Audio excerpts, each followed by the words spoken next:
Hey, what's up, YouTube? This is eddygoombah, and welcome to my new series, eddygoombah Reviews, where I review the world's worst Christian propaganda films I can find. Today, I'm reviewing Matter of Faith, a wonderful little film released in 2014, written and directed by Richard Cristiano, no pun intended, who became a born-again Christian at the age of 23 while living in North Hollywood. Rich has also brought us such classics as The Daylight Zone, Time Changer, and The Secrets of Jonathan Sperry. According to IMDb, Rich's goal is to produce films to inspire Christians to live for the Lord and anyone else to consider important spiritual matters. This 2014 magnum opus, Matter of Faith, is just one of his latest films. Ladies and gentlemen, today we're going to answer the age-old question. Which came first, the chicken or the egg? One of the hardest things for a father is when it comes time to send his little girl off to college. Biology? Did you get Cayman? Complex life forms evolved from simpler life forms. Hey, what did you think about what Professor Cayman was just saying? She's one of the cutest freshmen we've seen. Just calling to get your topic for the October debate. I really like all of my instructors, especially my biology teacher, Professor Cayman. He's a riot. The guy's an evolutionist, and there's nothing in the whole course description about biblical creation as even a plausible alternative. All our public schools and universities teach evolution as the answer to the origins of life. Don't you think Professor Cayman has some good concepts? He could be right. Have you ever seen that thing that Cayman does where he shows how we all came from apes? Life comes from life. It doesn't come from non-life. Evolution versus creationism, what do you say? Professor Cayman, my dad can't debate you. If I were you, I'd get out of it. I've never done anything like this before.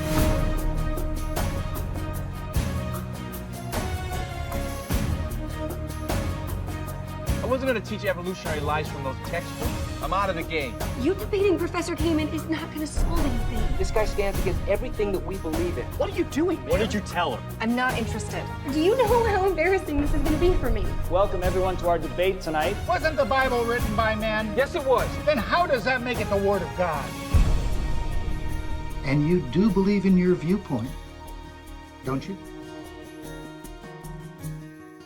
Matter of Faith is a movie about a Christian girl, Rachel Whitaker, going off to college for her freshman year, only to be confronted with the 20th century for the first time in her life. You see, her popular biology professor, Marcus Kamen, played by Night Court's Harry Anderson, tries to teach her that the theory of evolution is the answer to the origins of life, even though it has nothing to do with this. Anyway, Rachel's dad, Steven, suspects that something devious is happening at this liberal arts public school, so he begins to fulfill his role as helicopter parent by essentially spying on his daughter without her knowledge, and he finds out what Marcus, you know what, I can't call this guy Marcus anymore. It's Harry Stone. It's Judge Harry Stone, okay? So he finds out what Harry is up to, and instead of being a fucking functionable parent and speaking to his daughter about his concerns, he debates her professor about young earth creationism. And I'm not saying that they sat down together and had a spirited back and forth over a few pints. No, they have a formal debate about evolution versus creationism in front of an entire audience with a moderator and everything. I mean, come on. Whatever. So the movie begins with a boy who steals a 50-cent coin from a little girl named Rachel. Strap in, folks, because it ain't getting better from here. Later in the film, the scene comes back into play in the most cringe-worthy way I have yet seen. Fast forward 8 years, and the now 18-year-old high school graduate Rachel, who, by the way, totally reminds me of a cross between Evangeline Lilly and Felicia Day, except, Christian. Anyway, she's heading off to start her freshman year at a public university. You see, her dad wanted her to go to a private Christian college nearby, but Rachel wants to major in biology to be a doctor or a vet or something, that you need an actual accredited diploma for. So off she goes to the evil liberal arts university, and oh my God, are the people she meets there some of the worst characters ever realized on film. The dialogue alone between Rachel and her roommate Allie makes Queen Amidala seem like Beetlejuice, and it's just totally obvious from the start that Allie is only in this movie to be the example of the modern, worldly-minded teenage girl sent by Satan to distract our innocent protagonist. The only two things Allie ever talks about are boys and parties, and all of the boys in this film, they're even worse. all except for one or two, they all discuss nothing besides how they want to have sex with Rachel, and they're frustrated that she's Christian and she's not giving it up. Awesome. Whatever. It's finally time for Rachel's first class, and wouldn't you know it, it's Bio 101. However, I have a hard time believing this since the curriculum taught would be beneath that of a 6th grade science class. Seriously, Judge Stone uses the chicken and the egg idiom to explain how life evolves from simpler forms, using an actual rubber chicken, I might add.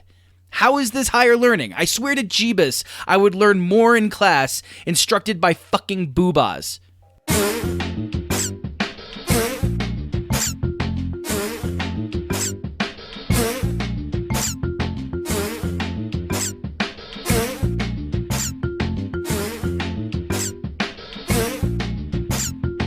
Regardless, Daddy Stevens suspects that things aren't going along as he'd like out at the scary secular university. How does he come up to this vague conclusion? Is Rachel on drugs? Did she start listening to goth? Are her grades slipping? Nope. When Rachel comes to visit her folks one day, oh, by the way, she visits her folks, like, regularly. She's like the best college student ever. Anyway, he notices that Rachel hasn't discovered the $50 bill he kind of slipped in her King James Bible right before she left for school, suggesting she hasn't really been reading it since she's been gone. Are you fucking serious? Maybe she's, I don't know, busy with studying. I mean, you are paying her tuition, right?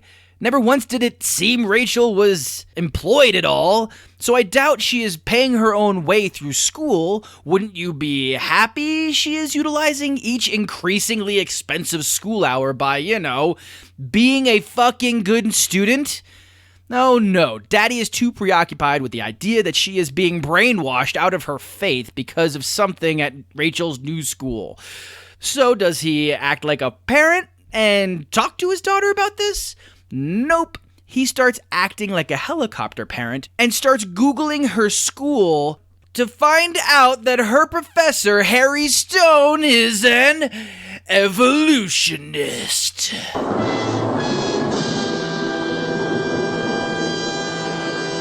Let me get this straight. Conservatively speaking now, Daddy Stephen is probably paying around $12,000 a year for school as a state resident, and probably about $25,000 a year if, they're out of state.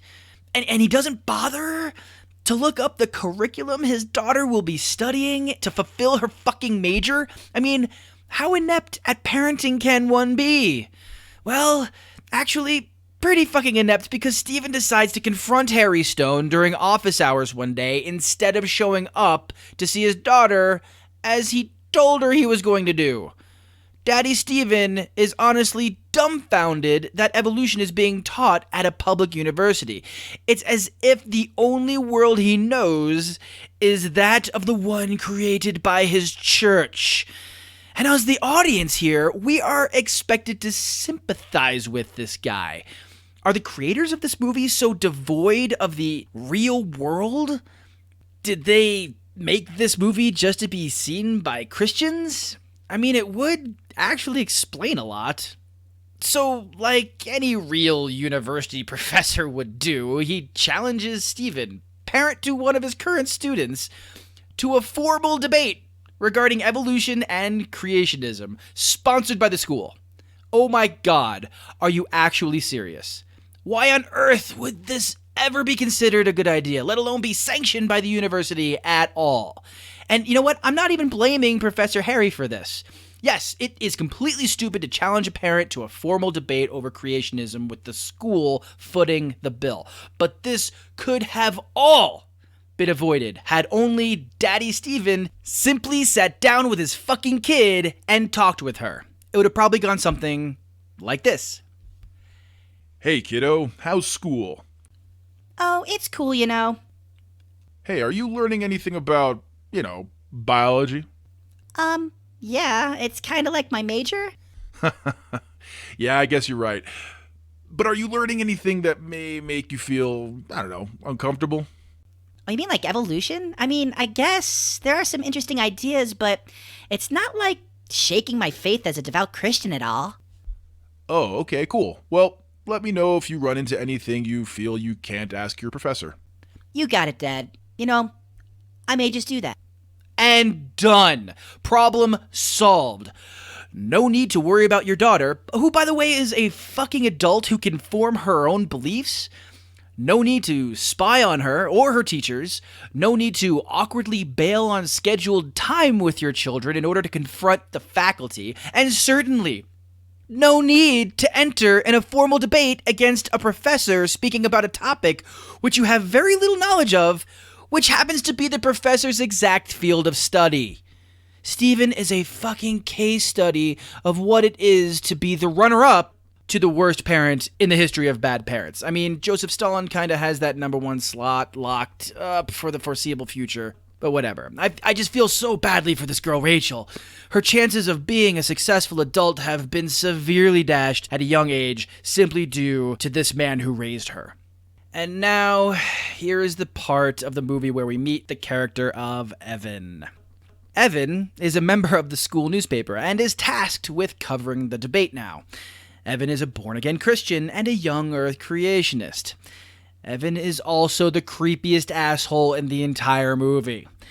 Look at that epic chin beard. It's as if Al from Tool Time and Haley Joel Osment had a love child. By the way, I noticed something weird about this movie. Almost every scene begins with people whispering to each other to poorly act out having a real conversation before the scene starts. And as soon as it's time for someone to say a scripted line, everyone starts speaking at normal volume. It's just so weird. Not only is this funny because of how blatantly bad it is, but it's also kind of creepy, and it creeped me out each time it happened.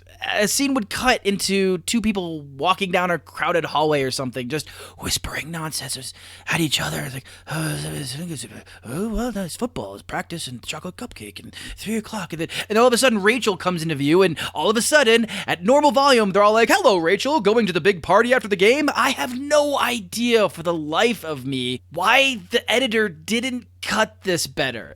It's so glaring each and every time it happens that if for no other reason, I kinda actually recommend seeing the film just for the comedic value this brings. It's really super strange.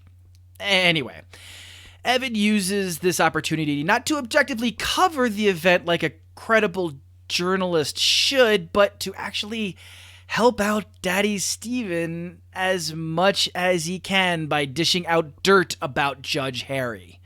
You see, 12 years prior, Harry had a fellow professor, his name was Portland, and he helped him get fired due to the fact that Portland tried to teach young Earth creationism in his biology class.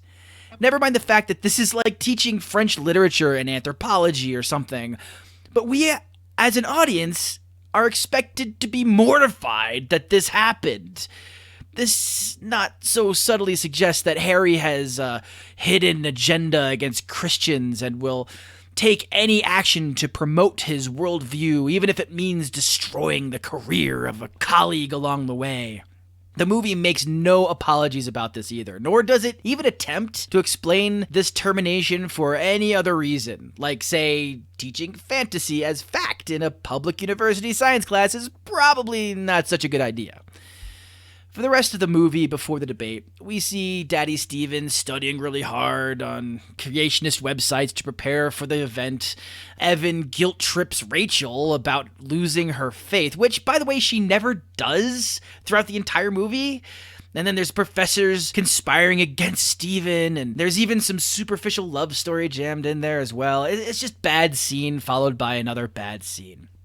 Apparently, Evan's guilt trip works on Rachel, and she ultimately submits to God.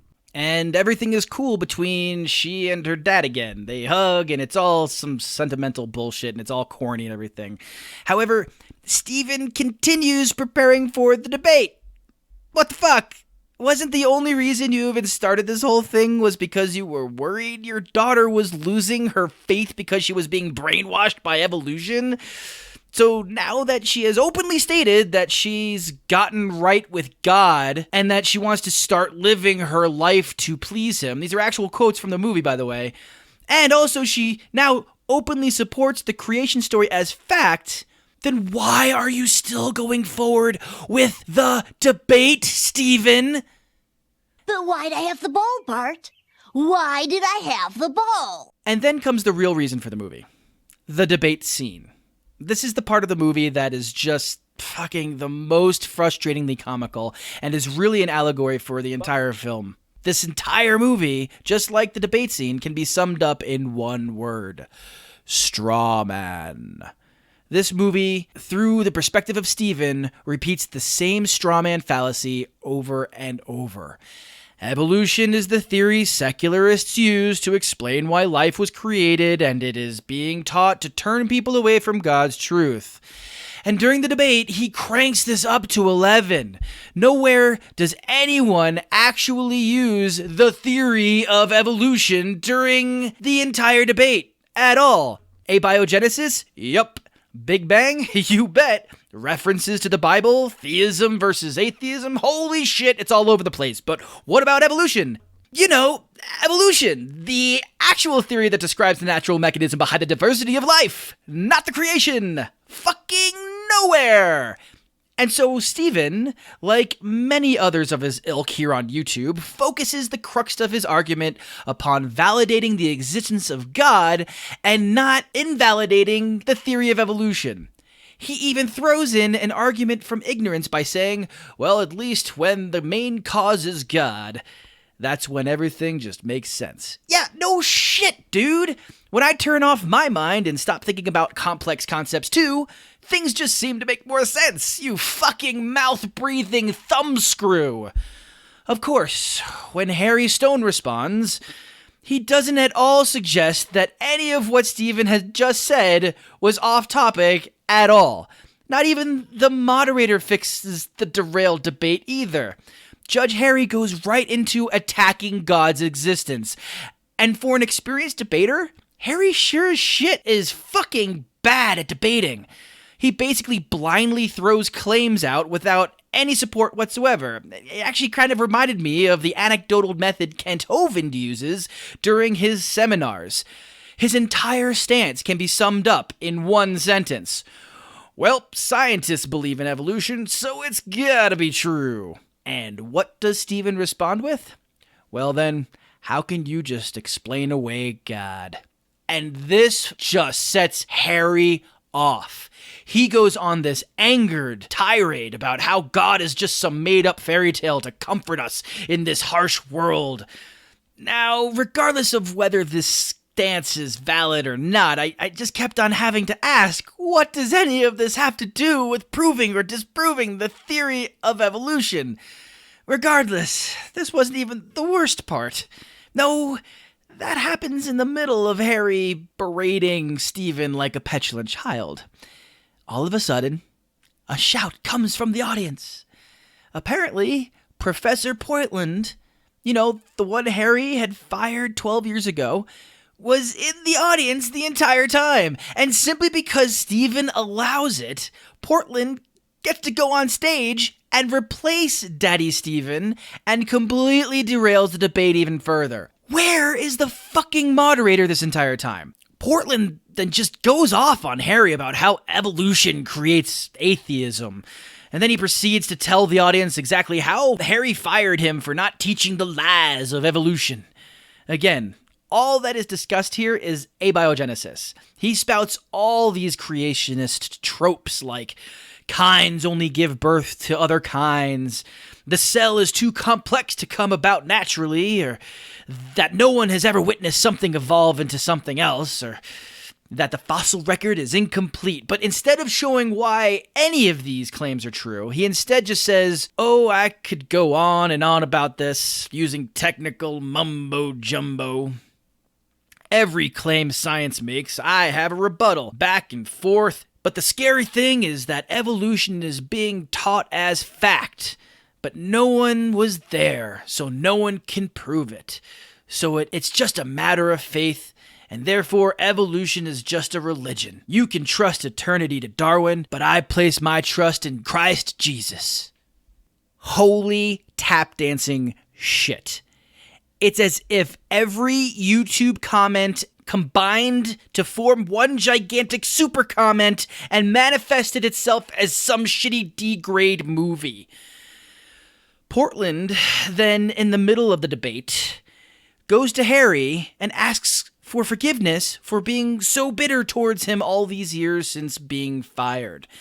Although I think that on face value, the message of forgiveness towards one who wronged you, noble, anyone with half a brain can recognize this as the Christian way of saying, look at how awesome I am taking this. I am so much better than you. It's kind of like the, well, I'll be praying for you comment that we get a lot from Christians here on YouTube. And we all know what that really means. And here's the thing. Harry doesn't say anything after this. He ends the debate. And then he goes back to his office to question his worldview. We leave him in his office as he holds up the rubber chicken and the egg, realizing only then that that argument kinda is retarded. To cap off this crap fest, Rachel and Evan meet up after the debate where he tells her that he was that little boy from the beginning of the movie that stole the 50-cent piece 8 years ago. And that this event led him to Christ or some such bullshit. And it was through Christ that he was able to save Rachel and her dad. Are you fucking kidding me? Not only is this movie filled with horrible creationist fallacies and misconceptions, but this is probably one of the worst movies ever made just from a filmmaker's aspect. As a basic movie, it fails on mostly all levels. The acting is horrible. The dialogue is completely wooden and unbelievable. It's so corny that kernels started showing up in my stools shortly afterward. I honestly don't know how I'm going to continue with this review series due to the pain I felt just watching this first one. For those lucky enough not to have seen this film, you should be thanking me for biting the proverbial bullet for you. You are welcome. In fact, maybe I need to start writing off this new series on my next tax return, as it is a public service being provided pro bono. Seriously, fuck this movie. People who buy into these films have it completely backwards. There's no war on Christianity. It's Christianity's war on science. It's as if the writers took most of their lines straight from YouTube comments from my Kent Hovind video. This is yet another wasteful use of cinematic resources targeting fearful people who believe that a return to barbarous and ignorant beliefs is the only valid response to the problems of our time.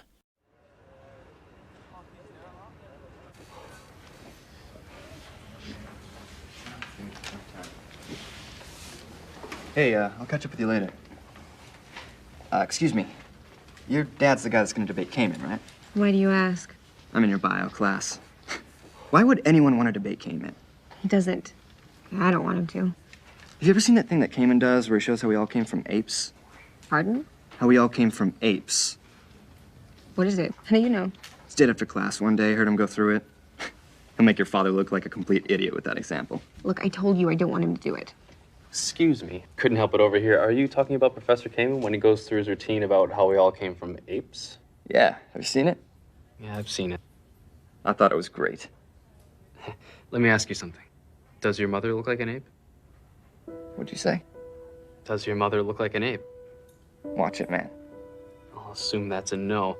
How about your grandmother? Does she look like an ape? What? Man, who are you? I'll take that as another no. So your mother doesn't look like an ape, and neither does your grandmother. How about your great-grandmother? Do pictures go that far back in your family? Does she look like an ape? What's your deal, man? Kamen says we all come from apes, so which one in your family was the monkey? I got news for you. You can take it all the way back to the very first man and woman, Adam and Eve. And guess what? No one was ever an ape. You know why? Because apes come from apes, and humans come from humans. Now, who's gonna make who look like a complete idiot? Whatever. don't need you to defend me. I wasn't defending you.